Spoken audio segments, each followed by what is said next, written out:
होश और दौलत का नशा पार थरी अम्मी और हमारा मुलाजिम अख्तर जो आपस में बात कर रहे थे। लेकिन इस दफ़ा मैंने थोड़ा जुमला सुन लिया। मेरी उम्मी उससे कह रही थी कि रात भी मुझे वो सुकून नहीं मिला। आज रात वो वाला काम मत करना, मैं आज भी बहुत तिरसी हुई हूँ। रात को तुमने अकेले अकेले खुद काम कर लिया था। मेरा अभी रहता था मेरे साथ दोबारा ऐसा नहीं करना, वरना मैं तुम्हें पैसे नहीं दूंगी। मैं समझ गया था कि मेरी उम्मी का और अख्तर अंकल का आपस में क्या रिश्ता चल रहा था। मेरे अबू के जाने के बाद मेरी उम्मी ने अपना काम अख्तर से चला रखा था। पहले मैंने सोचा कि मैं अपनी उम्मी को सबक सिखाऊंगा, वो उस तरह का काम क्यों कर रही है। वो भी हमारे मुलाजिम के साथ मेरी उम्मी खूबसूरत है, उसकी भी तो तलब होती होगी और उसने अपनी ज़रूर कहीं ना कहीं से तो पूरी करनी है। फिर मैंने अनजान बनते हुए अपनी उम्मी से कहा, जैसे मैंने कुछ ना सुना हो। मैंने कहा, उम्मी मैं आपसे कुछ ज़रूरी बात करना चाहता हूँ। मेरी अम्मी कह रही हैं। मैंने कहा, मैं यहाँ पे नहीं, यहाँ तो बहुत सारे मुलाजिम हैं, कमरे में जाके बात करता हूँ। फिर मेरी उम्मी ने कहा कि नाश्ता तो कर लो। मैंने आराम से नाश्ता किया और फिर कमरे में आ गया। फिर मैं आपसे मुखातब हुआ जाता हूँ, ये बात नहीं करता तो नहीं, लेकिन हमारी कोई और बहन भी तो नहीं है ना, इसलिए ये बात मुझे करनी पड़ेगी। अगर मेरी कोई बहन होती तो मैं उसको बोलता, मैं आप अभी जवान ही खूबसूरत हैं, आप काम क्यों नहीं करती? आप शादी करना तुम्हारे बाप को गुज़रे हुए, अभी 1 महीना ही गुज़रा है और तुम मुझे इस तरह की बातें कर रहे हो। मेरे सामने शराफ़त का ढोंढ रही थी। कहने लगी, नहीं माँ, सारी ज़िंदगी शादी नहीं करूँगी। मैं तुम्हारे अब्बा से सच्चे दिल से मोहब्बत करते थे। मैंने कसम खाई थी कि मैं देर हो गई तो तुम्हारे अब्बा आते ही होंगे। मैंने कहा, मैं कोई बात नहीं हूँ, आपके आगे ज़िंदगी बहुत बड़ी है। आप मेरी अम्मी कहने लगी, मैं उसी घर में गुज़ार देंगे। करवाती हो जाएगी तो मेरा भी दिल लग जाएगा। फिर मैंने दिल में सोचा कि घर का माहौल देख कर ख़राब हो जाएगी कि मेरी अम्मी हमारे मुलाजिम के साथ नहीं। अगर आप किसी को पसंद करती हैं तो आप मुझे बता सकते हैं, आपकी शादी उससे करवाऊंगा। कोई बात नहीं, कोई बात हुई है। मेरी उम्मी की ज़ुबान तुम्हें क्या हो गया है? तो मेरी शादी के पीछे क्यों पड़ गए हो? मेरी उम्मी ने ये बात सख्त लहजा निकली थी। थोड़ा पता है कि आप क्या काम करते हो? इस घर में उसकी शादी कर रहा हूँ, ये काम ना करो। आप मुझे कह रही थी कि अबू अभी 1 महीना भी गुज़रा और आप शादी का बोल रहा हूँ। मैं हलाल काम तो बोल रहा हूँ, लेकिन आपको वो काम करते हुए खुदा का खौफ नहीं आया। अल्लाह के सवा ये तुम क्या कह रहे हो? या माँ के साथ बदतमीज़ी करते हो? मैंने तुम्हें उस दिन के लिए पाल-पूस कर जवान किया था। मैंने कहा, नहीं देखो, आप इस बात का नाम बन जाता हूँ, लेकिन आप मेरी माँ ही, मैं आपके साथ गुस्सा नहीं कर सकता। इसलिए मैं आपको मोहब्बत से बोल रहा हूँ कि आप ये काम घर पे ना करें। शादी करनी है तो आप शादी कर रहा होंगे, जहाँ कह रहा हूँ मैं घर में बताओ। क्या करती हूँ, मैंने काम छोड़ दिया। मेरा मना बंद है, उसे बंद है। मेरी उम्मीद समझ है कि शायद मैं उस पर इल्ज़ाम लगा रहा हूँ। से उनकी बातें सुने थे। हमारे मुलाज़िम अख्तर के साथ वो क्या कह रहे थे कि तुम कहना चाहता हूँ, ज़रा बोलो। मुझे कुछ समझ नहीं आ रही हूँ। मैंने कहाकर के साथ काम कर रही हैं। मुझे सब पता है, जिसका नाम लिया मेरी उम्मी के चेहरे के रंग अड़ गए। मुझे कहने लगे, अख्तर क्या? क्या मतलब? उसके साथ में क्या कर रहे हैं? मुझे छोड़ दें। अब ये बात सिर्फ मुझे पता है, इसलिए मैं चाहता हूँ कि हम कोई अच्छा सा आपकी उद्दत पूरी कर लें। अपने हाथों से आपकी शादी करूँगा। फिर मेरी मान ले चलो। अच्छा, अगर तुम इतना ज़ोर दे रहे हैं शादी पे, तुम्हें शादी के लिए तैयार हूँ, लेकिन मैं सिर्फ अख्तर से शादी करोगी? क्या कर रहे हो? खुदा का खौफ करें, वो हमारे मुलाजिम हैं। मैं क्या जवाब दूंगा? रिश्तेदारों को मेरी आपसे शादी कर ली है, इसीलिए तो मैं तुम्हें कह रही थी कि तुम मेरे मामलात में नहीं चल रहा है, उसे चलने दो। मैंने कहा, नहीं आनी, ये तो मैं नहीं करूँगा। मैं हाजी अख्तर को नौकरी से निकाल दूँगा। मुझे खबरदार, जो तुमने हफ्ता को निकाला, तुम इतने बड़े हो गए हो कि मैंने कहा, अच्छा काम नहीं कर रही है। न इसीलिए तन्हा खड़ा रहा, तेरी उम्मीद न रखेंगे। नहीं तो मुझसे नहीं निकालोगे। अगर तुमने उसे निकाला, तो मैं फिर आपके साथ जाऊँगी। जब मेरी उम्मी ने ये बोला, मुझे तो गुस्सा ही आ गया। मैंने कहा, फिर आप भाग कर जाएँगे? बहन तो आपने यही पाकिस्तान में है ना, और इख्तर गरीब इंसान है जो पट्टी में रहने वाला हूँ। कहाँ तक पढ़ा था? देखो मेरे साथ इस तरह की बात ना करो। अगर इस तरह की बात की, तो कहीं जान ना जाना और मैं ये ना भूल जाऊँ हूँ। तुम्हें तो मुझे भी आता है, मैं तुम्हारी ही ना करूँगी, तो सिर्फ़ अख्तर से करोगे और ना ही नहीं करोगे। तो ये चल रहा है, कोई नहीं रोक सकता। मुझे सब पता था तुम्हारे अब्बू के बारे में, खुद भी तो नहीं काम करता रहा, उन्होंने दबी क्यों लिया हुआ था? क्या मैंने जानते हो क्या? मेरे सामने वो लड़कियों से बातें करता था कि सारी पाबंदियाँ सिर्फ़ मेरे लिए हैं। मैंने कहा मैं अब तो इस दुनिया से चले गए। अब हम क्या कर सकता हूँ? अगर अब्बू के होते हुए आप ये बात मुझे बता दें, तो मैं आपसे ज़रूर बात करता हूँ। मेरा ताल्लुक भी उसी दिन से अख्तर के साथ है और वैसे भी इस दिल का बहुत अच्छा इंसान है। वो मुझे पसंद है, तो मेरे साथ भलाई आपने रिश्तेदारों को राज़ी करो।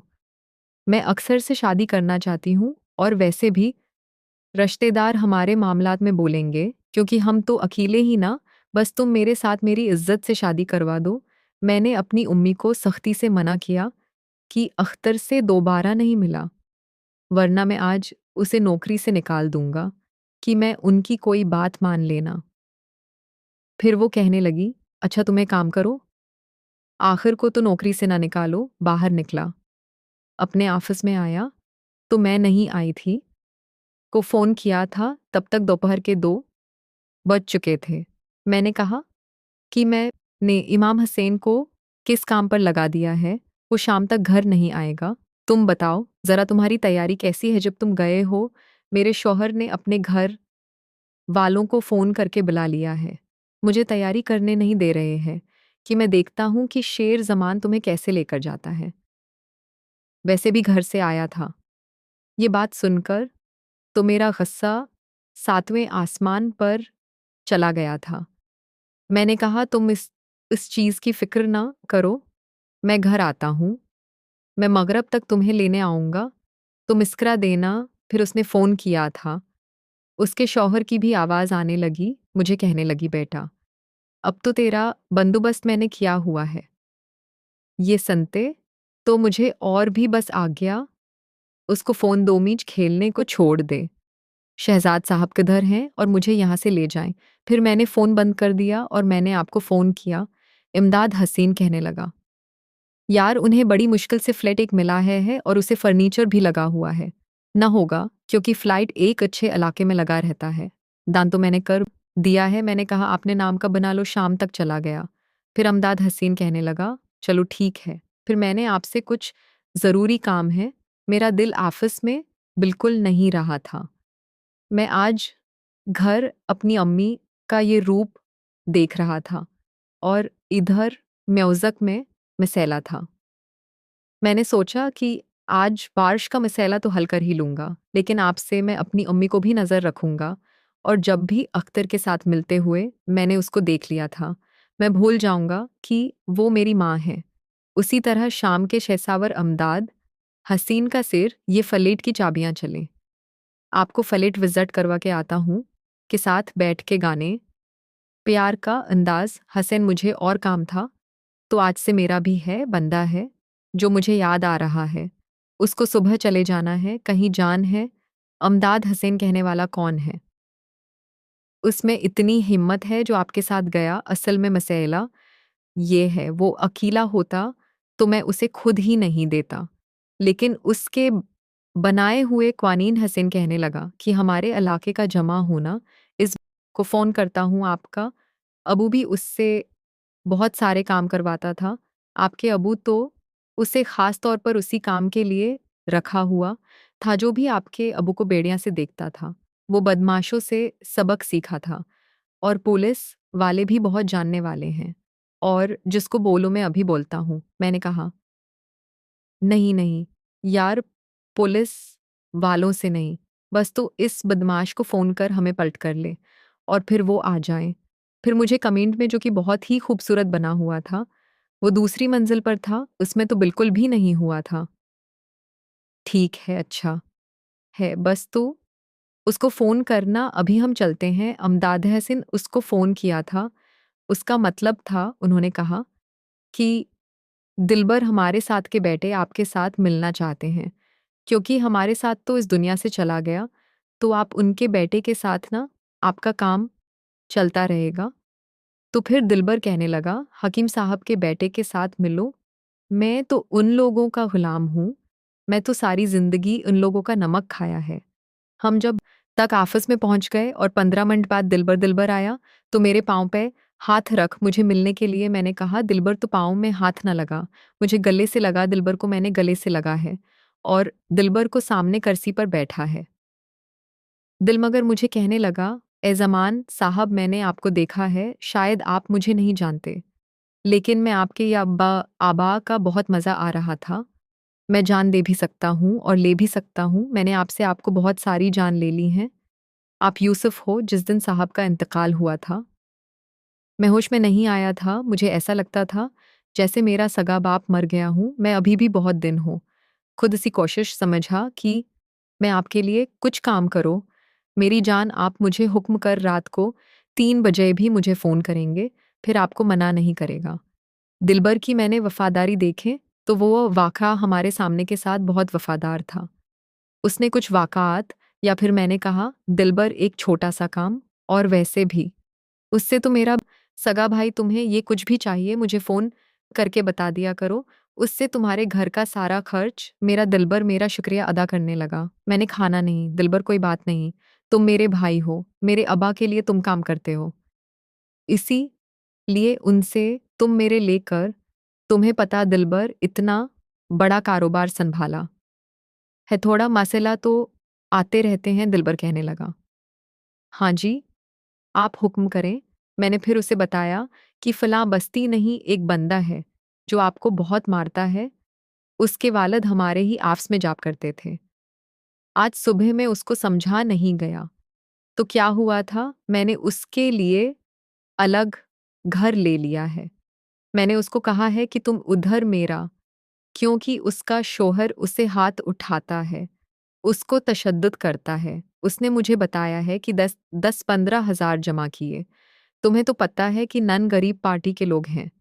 अगर उन्होंने मुझे एक भी चमाट मारना, मेरी इज़्ज़त तो है, ना इसलिए। मैं वहाँ पे अकेला नहीं जा सकता ना लगा।